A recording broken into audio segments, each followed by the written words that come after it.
Good morning, everyone. I am Sedelia Thomas, a senior biology major here at Tougaloo College. May everyone please bow your heads and close your eyes for a word of prayer. Dear Lord, thank you all so much for each and every person on this call today. Thank you for everything that you have done in each of our lives, God. In your word, you tell us to be anxious about nothing and pray with thanksgiving about everything. And in so, peace will be granted unto us. And I pray for peace for all of us, God. Thank you so much for the Jackson Heart Study and all of the lives that it has been able to touch. I pray that we continue to conduct research and find answers to problems related to cardiovascular diseases and disparities among minorities. And I pray that the results of this study are able to decrease those problems, God. I thank you so much, and all of these blessings I ask unto you. In Jesus' name I pray. Amen. Good morning. I am Taryn Rayleigh, a senior biology major, and I would like to welcome each of you to our annual Jackson Heart Study UTEC Convocation. Today, we will recognize our newly inducted scholars, as well as hear words of encouragement from former scholars who have gone on to do amazing things. I would like to thank each of you for joining us today, and I would like to send a special thank you to our Jackson Heart Study Director, our principal investigators, and our collaboration sites. Good morning, everyone. My name is Hossam Mohammed, and I am a junior chemistry major here at Tougaloo College. I'm also a Jackson Heart Study scholar. And today, I'll be telling you guys about the Jackson Heart Study history.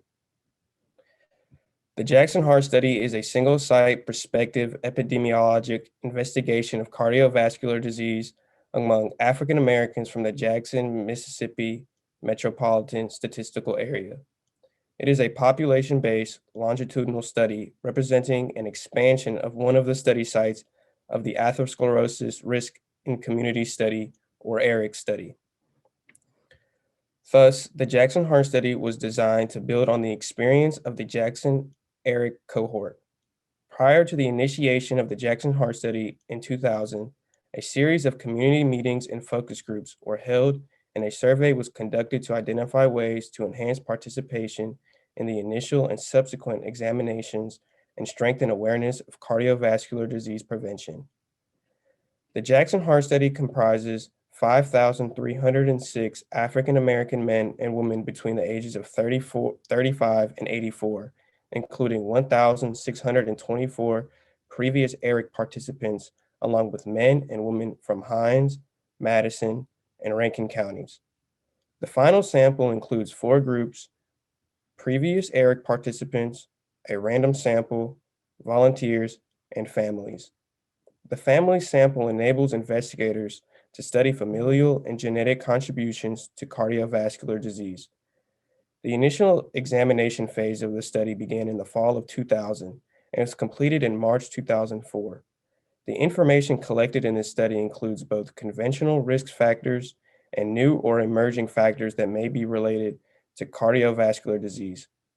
Some of the newer areas of focus include early indicators of disease, genetics, sociocultural influences such as socioeconomic status and discrimination, and physiological relations between common disorders such as high blood pressure, obesity, and diabetes, and their influence on cardiovascular disease. Exam 2 began in 2005 and ended in 2008, and Exam 3 began in 2009 and ended in 2012. Exam 4 was scheduled to begin the spring of 2020, but has since been delayed due to the COVID-19 pandemic. Exam 4 will focus on the link between cardiovascular health and brain health. The Jackson Heart Study, the largest investigation of cardiovascular disease that has ever been undertaken in an African American population, is sponsored by the National Heart, Lung, and Blood Institute and the National Institute on Minority Health and Health Disparities of the National Institutes of Health, and was renewed in August 2018 for an additional 6 years. It is a partnership between NHLBI, NIMHD, and 4 local entities: Jackson State University, Tougaloo College, the University of Mississippi Medical Center, and the Mississippi State Department of Health. Amongst the 4 local bodies, the Jackson Heart Study is comprised of 6 centers: 3 training and education centers, a field center, a coordinating center, and a community engagement center.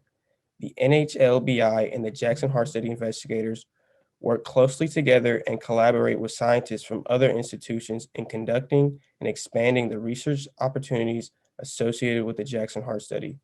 The Jackson Hart Study objectives are to continue novel epidemiologic research on cardiovascular and related diseases, serve as a resource to the scientific community, promote cardiovascular health, and encourage minority students to pursue biomedical careers. The ongoing support from our funders has afforded almost 200 students opportunities to study in the undergraduate training program. Thanks to the Jackson Hart Study, more than half of those undergraduate students sought graduate and professional degrees in health-related sciences following graduation from Tougaloo College.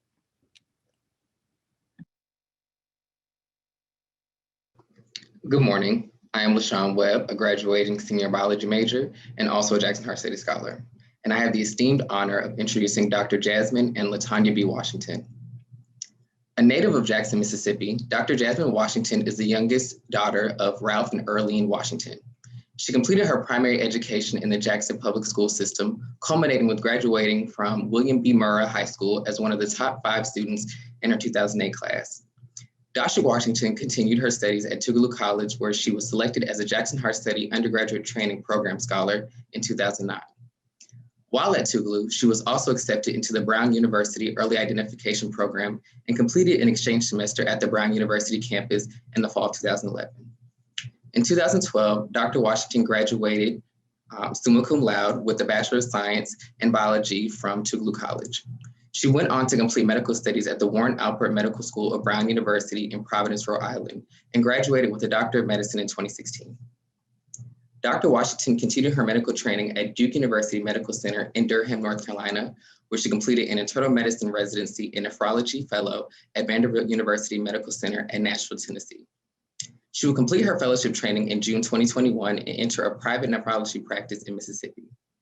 Dr. Washington is a member of several professional organizations, including the American Medical Association, American College of Physicians, and American Society of Nephrology, to name a few. Her professional interests include health disparities, health equity, and patient empowerment. In this vein, Dr. Washington and her sisters, who are also physicians, launched the Doctors Washington podcast in January 2021 to increase health awareness, promote health literacy, and encourage students interested in careers in medicine. Dr. Latonya B Washington is the president of the BLUS Medical Society, the premier organization for physicians of color in the Memphis metropolitan area, and a subsidiary of the National Medical Association. Dr. Washington is a board certified in internal medicine and pediatrics and is currently the physician advisor at St. Francis Hospital, Memphis. She maintains active clinical privileges such as privileges at St. Francis Hospital and Methodist Nabana Healthcare. She received a Bachelor's of Science from Tougaloo College and Doctors of Medicine at the University of Tennessee Health Science Center in Memphis, Tennessee. She completed a combined internal medicine and pediatric residency at University of Arkansas for Medical Sciences, where she was chief resident in her final year. She obtained a Master's of Business Administration at Auburn University to enhance her training in the business aspect of medicine. Dr. Washington is passionate about bringing awareness to social injustices, identifying and improving health inequities through improving health literacy and healthcare access, and the need to increase diversity in healthcare by increasing the number of underrepresented minorities in medicine. Dr. Washington is committed to educating the community on health-related topics, most notably COVID-19, a topic of which she has spoken on numerous occasions since the start of the pandemic, and serving as medical media correspondent for the Memphis and Shelby County Joint COVID-19 Task Force, just to name a few. Dr. Washington's personal mission is to improve the health and well-being of those around her through education, empowerment, and action. And now we will hear from Dr. Jasmine and Latonya B Washington.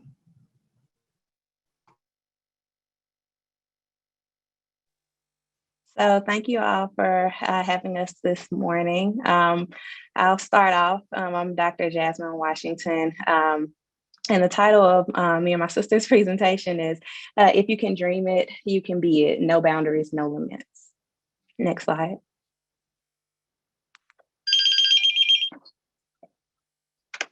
So this is just an outline of what we'll be touching on today. Kind of starting off with introduction of who we are. our journey in medicine, and then kind of how people that are also interested in taking that path, how you would get there. And then lastly, ending on, where your dreams can take you. And I would kind of say on the front end that you shouldn't allow yourself to be limited in you shouldn't be allow yourself to be limited in what you want to do. Go after what you're interested in. Next slide. So who we are, as you can see, these are pictures of me and my sister, Dr. Latonya Washington, who was a member of the class of 2000 from Tougaloo College, and myself, a graduate of the class of 2012. Next slide. So I will start. I know that Dr. Jasmine's pager went off, so we'll let her return her call that she needs to return. But I'm Dr. Latonya, so I am Jasmine's eldest sister. You guys also should know that we also have another sister who's in between us, who's also a physician. But I'll just start by talking a little bit about myself. So when did I choose medicine? I was one that really knew that I wanted to be a doctor very early in life. If you ask my mom, she would say that by the time I was 5 years old, I knew that I wanted to be a doctor, and I specifically knew that I wanted to be a pediatrician. And so when we talk about how I prepared for that, I really just made sure that I did well in school. I made sure to be a good student, be involved in community service, and all of those types of things. I will say that when I was in high school, we're from Jackson. Tougaloo was not really high on my list to attend. And my parents were like, no, you're going to Tougaloo, because I wanted to go far away. But I will say that Tougaloo was absolutely the best place for me. As far as courses before college, I was in the summer science program at Tougaloo College. Once I got to Tougaloo, we had, I'm sure you guys have morphed into the new millennium and have your course catalog that is now online. But we actually had a book, and I made sure that I followed that book to the T. I will be one to say that my study habits were not the best at Tougaloo. I didn't, there were some courses that were harder than others, of course. So I focused on those, and some of the other courses I didn't really have to study for very much. I was involved in research at Tougaloo. My time at Tougaloo was prior to the Jackson Heart Study program. So I was involved in the MBRS program and the MARC programs. I know people who have been at Tougaloo for a while do have some knowledge of those programs. And also, I was also admitted to the Boston Early Identification Program. And so I was really excited about that, being able to be admitted to medical school early on, but Boston wasn't really for me. I didn't care for the city. And so I decided to go the traditional route to enter medical school. So for my medical education, I attended the University of Tennessee Health Science Center that was here in Memphis, Tennessee, which is where I currently live. And of course, it was challenging. I want to speak specifically about my challenges because I think it's very important that people understand that sometimes it's not all wins. You don't always get wins. Sometimes you have to take a L. And one of my L's was that the first time I took the step 1 of the board exam, I did not pass the test by 1 point. And so that was really a time where I had to revamp, change the way that I studied. And even my initial set of tests in medical school, I didn't do as well as I had anticipated. I called my mom crying, and she said, look, it's time to revamp, get it together, because you didn't go there to fail. So I wanted to speak specifically on that. As far as my residency, again, I knew I wanted to be a pediatrician from very early on. Once I got into medical school, I saw these people that they called med peds, and those people were, they had a combined residency in both internal medicine and pediatrics, so taking care of both adults and children. And they were very smart. Everybody wanted to work with them, and I decided that I wanted to do that. So when I did my residency at University of Arkansas for Medical Sciences in Little Rock, that was my residency program. And then I had the opportunity to be a chief resident in my final year to kind of do some of the leadership work there. I finished residency, started working clinically. And then during that time, I decided that I wanted to further my education by getting a master's of business administration. And I did that at Auburn University. They have a physician executive program. that I participated in and got that degree. So for my journey, before college, I ended up choosing medicine, I think officially in high school. That's when I really felt like that would be a path that I could carve out for myself. In preparation for that, I went with, as Dr. Latonya, as we'll kind of talk, we'll kind of call each other that throughout this presentation. As she mentioned, we're from Jackson. We were in the Jackson public school system our whole life. So I went to Murrah High School, where they have the APEC and AP programs there. So I took a lot of those courses, really to challenge myself as well as to get myself ready for, what I knew would be coming ahead in college and down the line in medical school. So kind of speaking about college courses, some of the things that I made sure to take, as Dr. Latonya mentioned, the course catalog, we still had the paper book when I was there. So I do remember going through that to make sure that I didn't miss anything. And I think another thing that's important is that I also took some other courses that may not have been required, but were definitely helpful. And we'll kind of touch on that a little later. During my time there, as you heard before, I was also a Jackson Hart Study Scholar. I think that was an invaluable experience, not only because, I had an experience where I got multiple opportunities to do research at different institutions in the private sector, as well as in other prestigious undergraduate institutions, but also just the camaraderie that I developed between my year of scholars and with the staff at the Jackson Hart Study undergraduate training program or training center. I did want to note the pre-health club here as well, because during my time at Tougaloo, I was also the pre-health club president. We really tried to bolster that with also with Dr. McGinnis, and trying to connect alumni from Tougaloo with students that were also interested in careers in healthcare. I think that's really important, as we'll discuss a little later as well, that because shadowing is a big part of your application process when you're looking at going into medical school. Lastly, I'll speak about the Brown Early Identification Program. I was selected as one of the early identification participants during my time at Tougaloo, and did do an exchange semester at Brown. I think it's very easy for folks that don't go to historically Black institutions to really, in a lot of ways, try to look down on the quality of education that we get there. But I feel like in speaking from having experiences on both sides of the aisle, that I really feel like Tougaloo really trains you well. And I feel like the quality of education that I received there is on par with what I saw at Brown. So fast forward to my medical school training. Again, I went to Brown in Providence, Rhode Island. It was super cold. I wasn't happy with the cold weather. I don't plan on going back to the cold weather, but it was a really good training atmosphere. But I will say also there were some challenges there. I do remember early on in my time at Brown, I did have that kind of jarring sensation early on too, where the way I studied and the way I understood how to take tests and perform well on them did have to change, because I was one of those people in college that really didn't have to study a whole lot to do well.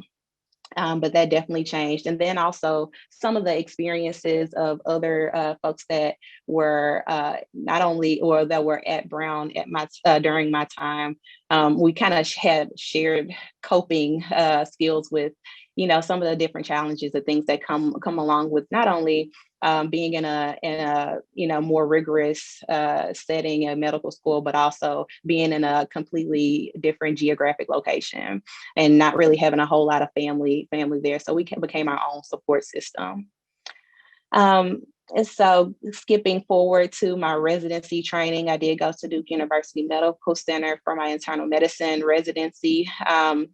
The reason I chose internal medicine is one, because I already knew really in college that I had an interest in nephrology, but also I felt like you're not really missing any organ systems. Like you're able to take care of the whole patient. Again, the internal medicine is taking care of adult patients only, but you really get, learn the breadth of medicine to be able to take care of any patient that comes in front of you. During my time there, I feel like that's where I really became a doctor.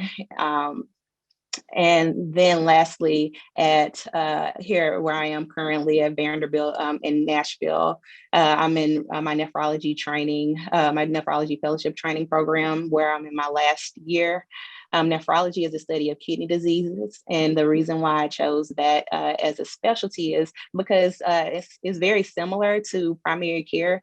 I know a lot of people may not know a whole lot about the field of nephrology, but you take care of patients with chronic kidney disease and also patients that are on dialysis. And so not only do you kind of walk through life with these patients, you're with them in some of the most difficult times of their life. So I really think that just having that longitudinal relationship with patients was really what drew me to that field. Next slide. So how do you get there? So that what we'll talk about going forward is just some of the highlights for what you would need to know about the steps that you can do in college to try to get you to medical or even any professional school, and also enjoy the ride along the way. Next slide. So first, we'll start talking about the coursework. Again, I mentioned before in the course catalog, it kind of gives you an outline of those science courses for biology and chemistry degrees, where you have some, certain general biology, cell biology, chemistry, different mathematics courses that you are required to take. And in these, it's really important for you to try to get the best grades that you can, because these are going to be important in your GPA that they'll be looking at when they look at your application for any professional school that you're going into.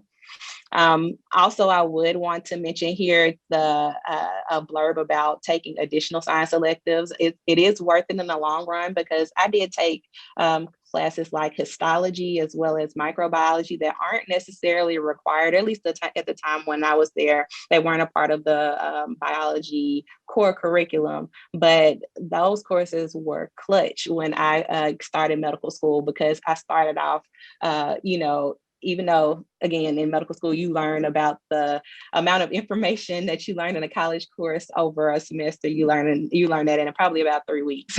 But I really feel like at least they gave me a leg up for the first 3 weeks, where everything wasn't completely new. And I felt like I didn't feel like I was starting out behind, the 8 ball.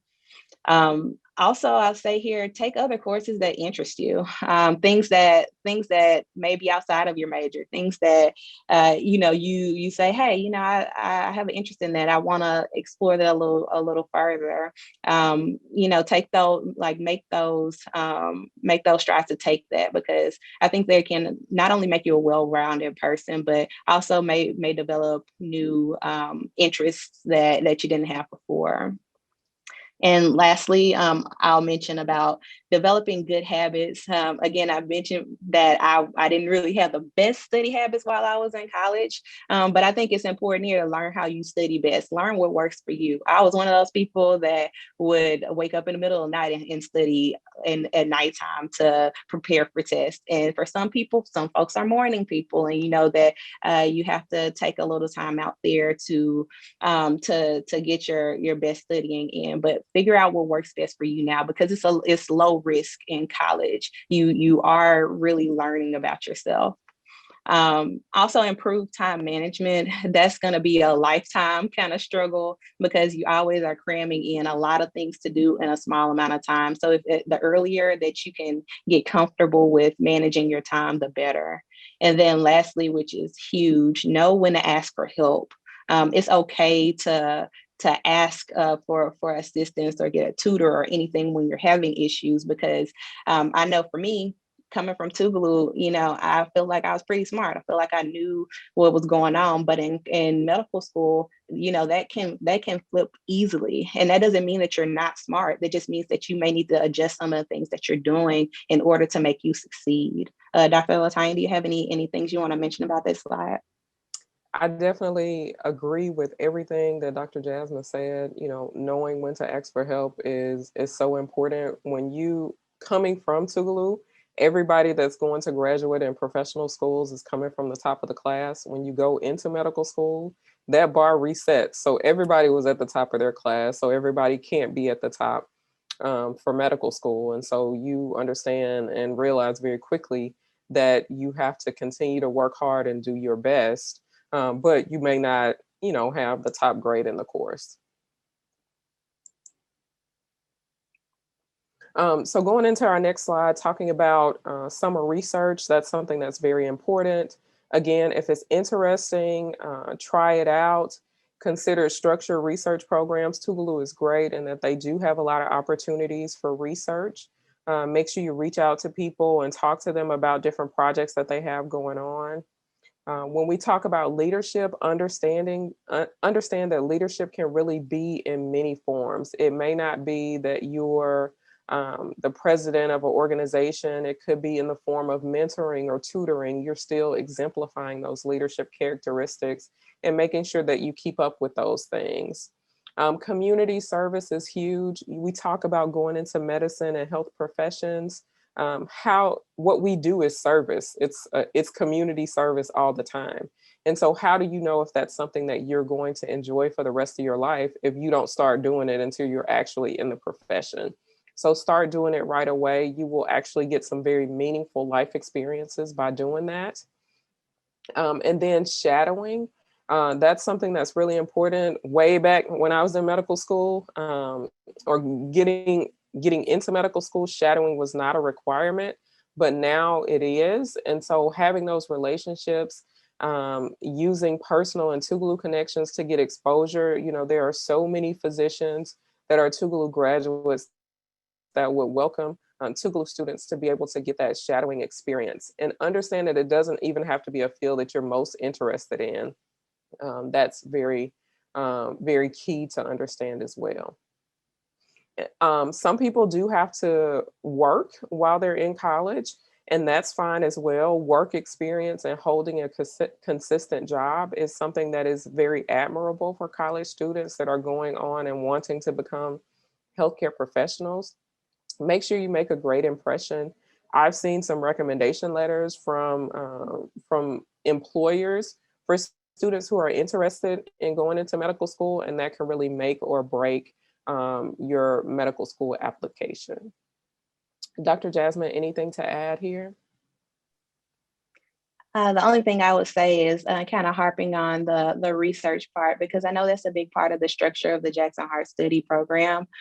Use even if you're not in the Jackson Heart Study program, use those resources there, because even though they kind of cultivate experiences for the scholars, they also are more than happy that with mentoring and assisting other students that are interested in careers in medicine or in biomedical research, and helping them find programs as well. So we briefly touched on this before, but mentorship is absolutely crucial throughout your career. Developing those professional relationships early are extremely important. But you know, what some people might say, how do you find a mentor? How do you find someone that's you know, appropriate for what you're looking for in a mentor? A lot of times it may not necessarily be your professors that you have in that you see in classes, but there may be opportunities outside of the classroom, like, you know, in shadowing, when you develop a relationship with a physician or another medical provider in the community that you spend time with longitudinally, or in the lab, or, you know, maybe a tutoring, like someone that you're working with in tutoring, or those kind of things. It's a lot of ways that mentors can be developed and found. And I think the best way to find them is organically, because what you want is good chemistry and something that's going, like a relationship that's going to be able to span longitudinally. And as I mentioned before, it's key at each step. And mentors can come in many forms and take on many roles. They don't necessarily have to be, people that are, a decade, two decades older than you. That can even be someone that's a year ahead of you in your schooling, because they've had experiences that you have yet to have, or can give you tips about things that you should look out for before you get there. Dr. Latonya, have anything to add there? Not much to add really at this point. I will say that mentors can be for a reason or for a season. I've had multiple mentors throughout my career. I have multiple mentors now. It's important to utilize those relationships and those connections to help you going forward. So when we talk about professional school applications, just to give you guys a little bit of background, I do sit on the admissions committee for University of Tennessee Health Science Center College of Medicine. And so I'm speaking from that experience. Make sure that you make good grades. The overall GPA, so your overall college GPA, as well as your science GPA, really does have a significant impact. And so when we talk about being a well-rounded student and taking a number of classes, I know that sometimes in undergraduate, because I was one of those people that did that as well, we would add in kind of some padded courses that we knew we could get good grades in addition to our science courses. But the overall GPA as well as the science GPA is very important. When we make the transition to MCAT prep or professional entrance exam prep, so important that you start early. If you are in Kinchlow, I think you should have at least one professional entrance exam prep book, and you should keep it on deck at all times that you are able to refer to and see what you need to know. One of the things that I see for a lot of college students is that they wait until they decide that they want to do the test, and then they get a book and start studying 2 or 3 months before. Well, that puts you at a disadvantage because there are other students who've already been thinking about this and they've already been preparing for that test. The next thing is save money. These tests are expensive. Test prep courses are very expensive. Make sure that you save money for that. The application is expensive. This year, the students who are applying to medical and professional school got a little reprieve because most of the interviews are done virtually, so they don't have to spend money on travel or anything. So that's one thing that has saved students, but understand that they're looking to go back to that traditional route and hopefully by next year. So make sure that you save your money for that so that you don't have to forego attending an interview or not applying to a certain school because of the finances. Proofread your application. I get so many typos and personal statements and applications, and that just looks a little bit sloppy. When you talk about your personal statement, make sure that you're bold. Make sure you know your why. Everybody talks about why you want to go into medicine. Like, try not to say just because I want to help people. I mean, we realize that everybody wants to help people, but just having a little flavor with it. Make sure that you highlight your experiences. That's why we say the community service is important. That's why we talk about any other life experiences that you've had are really important, because we want something as sitting on the admissions committee. I want to talk to an applicant that I can remember something about, that I'll say, oh, I remember that individual. This is, I had one young lady who applied this cycle, and she was a professional bodybuilder, which I'd never seen before in someone that was going to medical school, but it really spoke to her determination. Like, she set her mind to something and she was able to accomplish it. So even though it wasn't scholastic based, she was still able to show that she had grit and determination. And again, proofreading, no typos in your application at all. Dr. Jasmine? So yeah, I'll kind of harp on the personal statement piece. Know your why. It's gonna be something that you're gonna be asked over. Like not only should it be in your personal statement, but you're gonna be asked about it in your interview. So just knowing why you want to do this, and it also builds a foundation, so it can help motivate you in those times when it's difficult. Because not only is the interview process difficult when you get to your professional school, it's gonna be more challenging than the step before it. So just knowing why you're doing it is going to be, part to help power you forward. So now about the fun part, the actual college experience. I know in the previous slides, we mentioned all of these things about your professional career and kind of prepping for that and making sure that you set yourself up for success. But also just know that in college, these are going to be some of the best years of your life. I even routinely now say that, my college years were some of the best years of my life. Develop friendships. I have friends from college, multiple friends from college that I'm still friends with today, still talk to on a daily, weekly basis.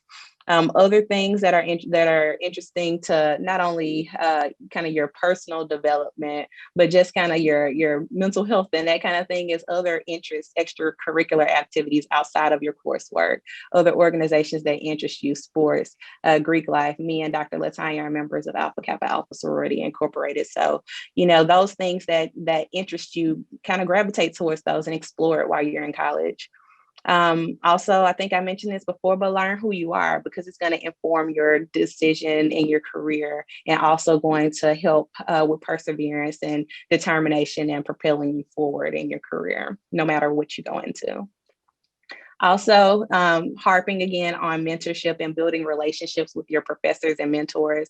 Even to this day, when I go home, pre-COVID, I would still visit the Jackson Heart Study, because all of the folks there, I still see as mentors, and so my support system. Tougaloo, individuals at Tougaloo are still my support system. Can't believe I'm saying this, but it's, over a decade ago where I met them, and so it's just these are things that you should be seeking and trying to build, now, because they're going to end up carrying forward.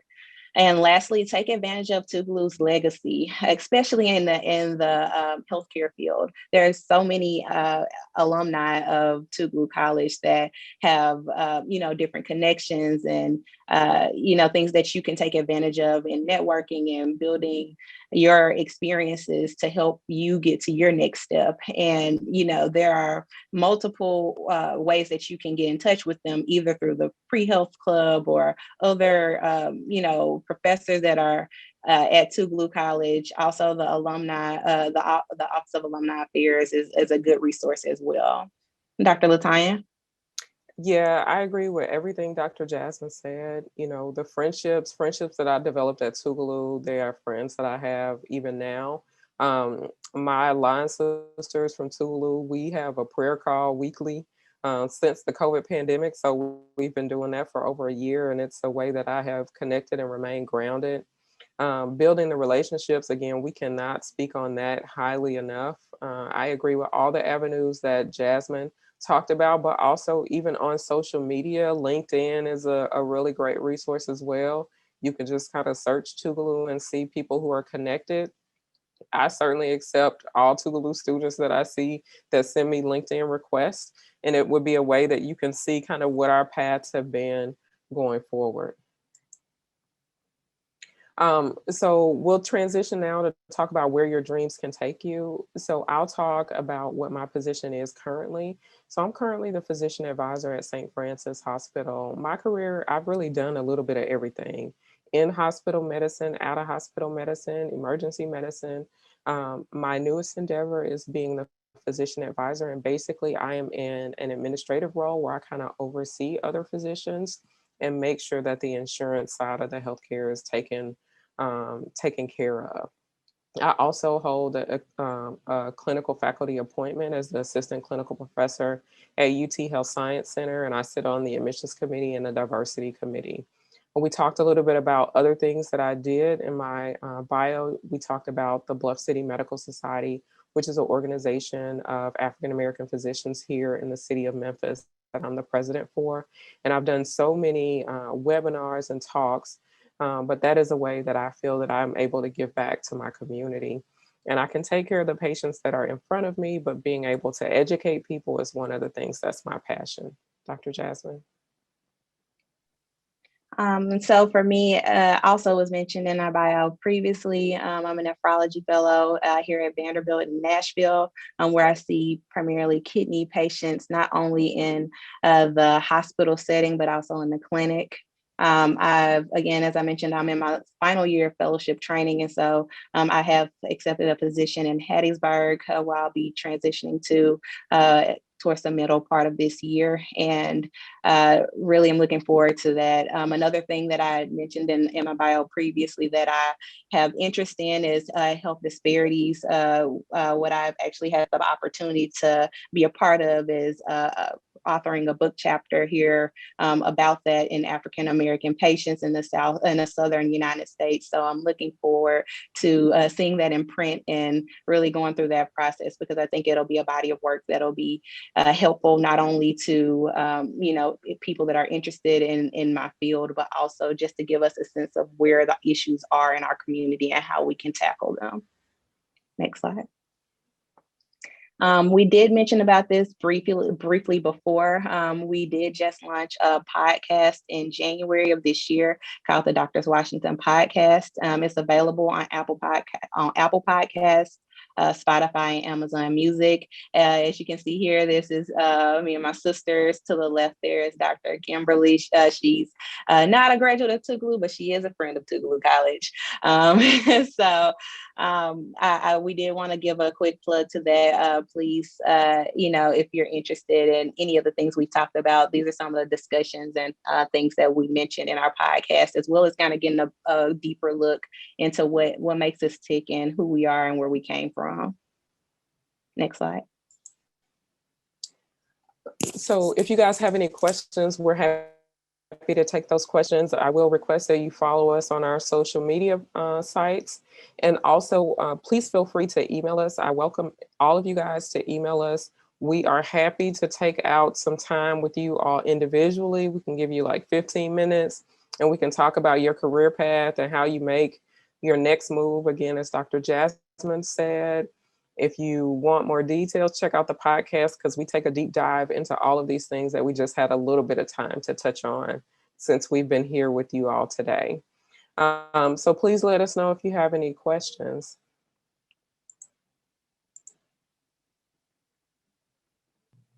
I had a question. Yes. So I want to say thank you for the presentation from both of you, and congratulations, Dr. Jasmine Washington, since you will be moving on to the next step in your life in June of this year. So that must be very exciting. So in the next coming months, I'm going to be attending I'm in the Brown Early Opportunity Program, and I'm going to be going, Buffalo Early Opportunity Program, and I'm going to be going to Buffalo in August. And I think my biggest thing that I'm nervous about is the initial shock that you all were talking about, going from undergraduate studies to medical school studies. So I was just trying to get an idea of what things that I could be doing to transition myself better so I'm not shaking so hard when I first get there. So I'll go ahead and start with that. I think, doing a lot of the things that we mentioned, like just getting your mind right about just the transition. Don't even just limit yourself to thinking about it as a from an educational standpoint. Think about it, because I'm not familiar with if you have family in that area, or if you'll be going up there with another set of individuals or like other people there from Tougaloo. But that was crucial for me because going that far away from home, none of us really had a lot of family there. So I think your community outside of your education is just as important as your education itself. But then the kind of jarring part about it. Really, really the biggest thing that you could do is kind of challenge yourself or push yourself to take those courses that may be a little bit of a challenge now at Tougaloo and that may feel like you're putting your GPA at risk, but what you're really doing is helping yourself going forward, because anything that you've seen once before, it'll be easier the next time you see it. And so you're not feeling like I'm learning all this new stuff, like, because I had never seen it before. You already have some groundwork to work on. Dr. Latonya? I agree with that. Another thing that I would recommend is just, if you have time, to try to get in some leisure reading so that you'll have things to talk about other than medical things. Stay on top of world and current events so that you can have a question about that. Some people get so engrossed into the medical world that they aren't really well-rounded individuals and they can't talk about anything other than medicine. So that's one of the things. Okay, we're going to have to stop for now because we're running out of time. But let me thank you, Dr. Washington, for that. I'm just so proud of all of you, even though I do not know the other Washington, Dr. Washingtons as well. But I mean, I'm sure your mom is very happy. Your dad is smiling from heaven because I know that he is very proud and happy for you all as well. Jasmine was a Jackson Hart Study Scholar, and I do see some of her cohort, her Jackson Hart Study Scholar peers have signed on. Scholars, this was the group who everybody thought I favored, but all of you are my favorites because all of them have red t-shirts, but thank you so much. And we will get you all back here. I'll get with Dr. Mal and we'll see if we can get you all back because there was some very good advice for whatever discipline that you decide to go in, students. Thank you so much. Jabria. Thank you, Dr. White. Good morning, everyone. I am Jabria Powell, and I'm a junior biology major and also a Jackson Hart Study Scholar. And today I have the honor of introducing the 2021 cohort of scholars and also the Jackson Hart Study staff. So first we have Munya Zane. She is a freshman biology major from Brandon, Mississippi.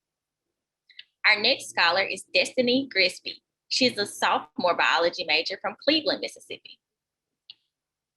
Our next scholar is Brian Jordan. He is a sophomore biology major from Byron, Mississippi. Next, we have Miss Allison McGowan. She is a freshman biology major from Clinton, Mississippi.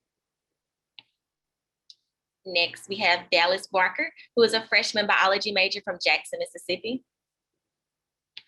Next, we have Shakira Page. She is a freshman biology major from Edwards, Mississippi. Our next scholar is Amaya Clayton. She is a freshman biology major from Byron, Mississippi. Next, we have Miss Kanesia Holmes. She is a freshman biology major from Moss Point, Mississippi. Our next scholar is Caitlin Booker. She is a freshman biology major from Coffeyville, Mississippi. Next, we have Mr. Lakedrick Fultz. He is a freshman biology major, chemistry minor from Webb, Mississippi. Next, we have Miss Lindsay Lau. She is a freshman biology major from Jackson, Mississippi. And lastly, we have Miss Alexandria Morgan. She is a junior chemistry major from Raymond, Mississippi. At this time, I would just like to congratulate all of the new scholars and welcome them to the Jackson Hart Study family. Next, we'll meet the Jackson Hart Study staff. We have Dr. Wendy White, who is our principal investigator. Next, we have Ms. Amel Muhammad, who is a public health epidemiology instructor and researcher, and also a Jackson Hart Study UTEC student coordinator. Next, we have Ms. Kisa Harris. She is our biostatistics and epidemiology instructor, researcher, and also the SLAM coordinator. Next, we have Ms. Beverly Kelly, who is our senior office manager. And last but not least, Ms. Beverly Thompson, our senior tracking manager. Thank you all.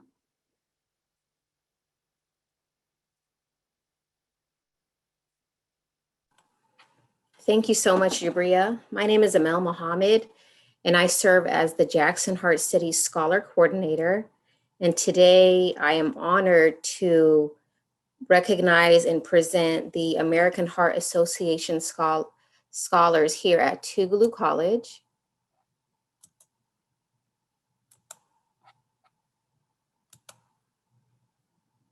So these are our 2020-21 AHA scholars. First up, just a little bit about the program. The American Heart Association has long been committed to diversity and inclusion. The AHA implements an academic year-long program specifically for HBCU students. The AHA HBCU Scholars Program currently partners with HBCUs across the Southeast to advance and promote a rich academic experience for undergraduate students from historically underrepresented groups. The goal is to create a diverse pool of exceptionally prepared and academically strong students that are ready to engage in science and the health professionals. This experience allows students to work with AHA volunteer researchers, sample various career paths, and learn how the AHA supports community impact and addresses health disparities. And these are our AHA scholars. First up is Alexandria Morgan, and she is a junior chemistry major at Tougaloo College, and she is a native of Raymond, Mississippi. She plans to attend graduate school for biomedical research. She has several honors in organizations. She's very engaged on campus. Her mentor is Dr. Mario Sims, the Chief Science Officer for the Jackson Heart Study at the University of Mississippi Medical Center. Our next AHA scholar is Terriana Bailey. She is a senior biology major at Tougaloo College and a native of Greenville, Mississippi. She plans to attend graduate or medical school. She has several honors and involved in several organizations. Her mentor is Dr. Marinelle Payton with the Jackson Heart Study in the Department of Epidemiology and Biostatistics at Jackson State University.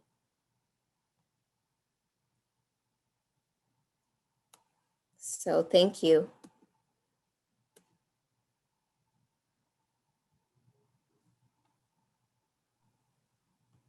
Good morning. As we near the end of this morning's program, I would like to make one announcement.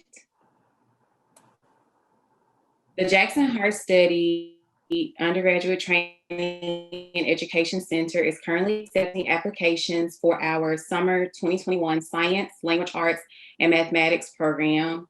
SLAM is an enrichment program for high school students that is designed to expose them to the rigor of college courses, as well as to careers in the health or biomedical sciences. This summer, SLAM will be online. Students who are currently in 9th, 10th, or 11th grades are eligible to apply for SLAM. Applications can be found at the website shown on screen. If you need more information, you may email me at kkharris1@tougaloo.edu or call 601-951-2702.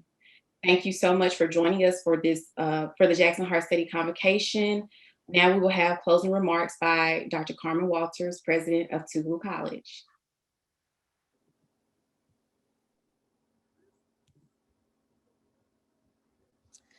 Good morning, Tougaloo College community. Thank you for attending today's convocation hosted by the Jackson Heart Study Program.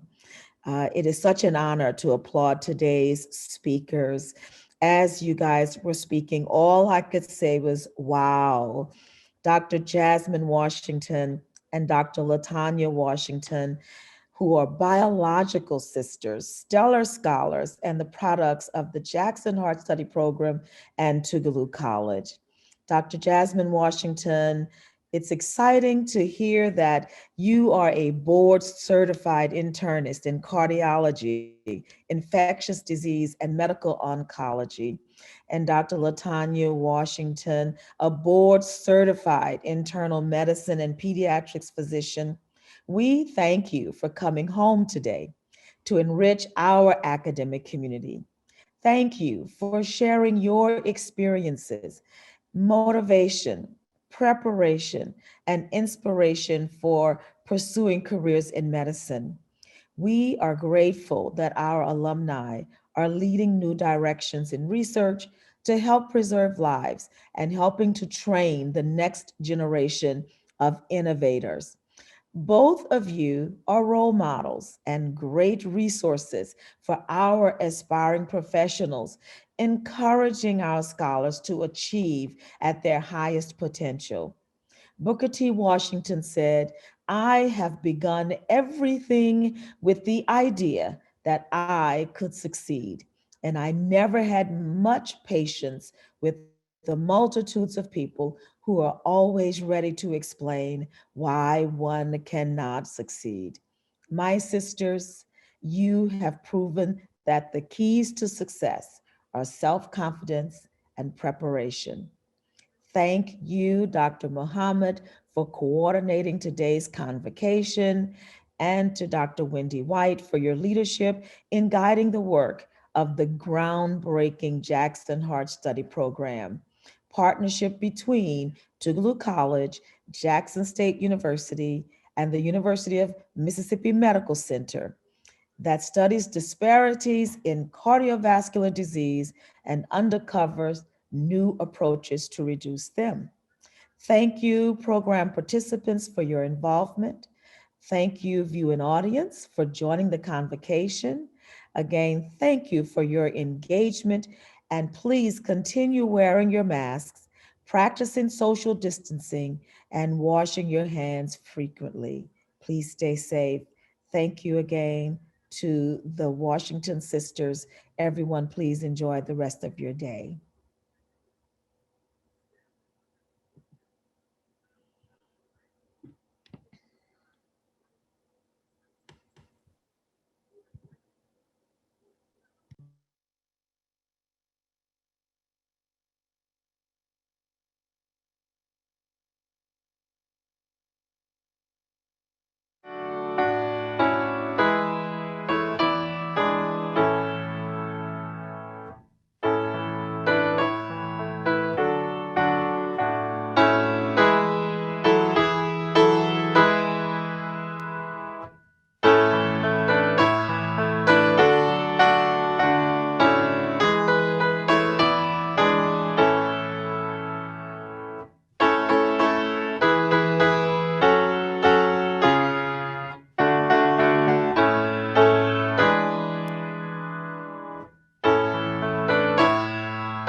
Thank you so much. That concludes our program.